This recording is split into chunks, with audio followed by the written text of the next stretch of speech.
आहे पण राजीनामा दिलेला होता, नवाब मलिक साहेबांनी दिला होता, अनिल देशमुख साहेबांनी दिलेला होता. आरोप झाल्यानंतर बाजूला होणं ही प्रथा होती राष्ट्रवादीची आणि तात्पुरत्या काळापुरतं का होईना तुम्ही पण 72 दिवस मंत्रिमंडळातून बाहेर होता. ठीक आहे, माझी गोष्ट वेगळी आहे. माझ्या त्यावेळेस जे काही घटना घडलेली होती ते बघितल्यानंतर मला ते असह्य झालं म्हणून मी ते राजीनामा दिला.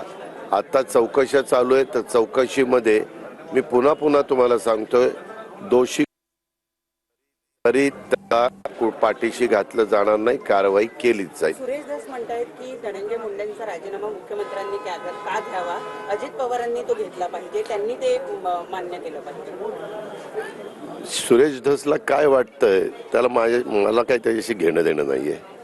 मी ह्या सरकारमध्ये भाजपच्या वरिष्ठ नेत्यांशी मी चर्चा करत असतो.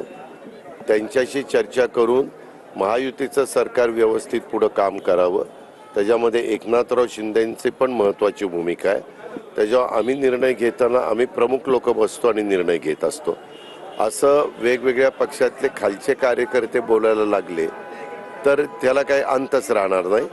त्याच्या संदर्भामध्ये जी भूमिका असेल ते अमित शहा आम्हाला सांगतील, भाजपची आम्हाला देवेंद्र फडणवीस साहेब सांगतील, आम्हाला चंद्रशेखर बावनकुळे साहेब सांगतील, आम्हाला नड्डाजी सांगतील. हे बरोबर आहे ना. परंतु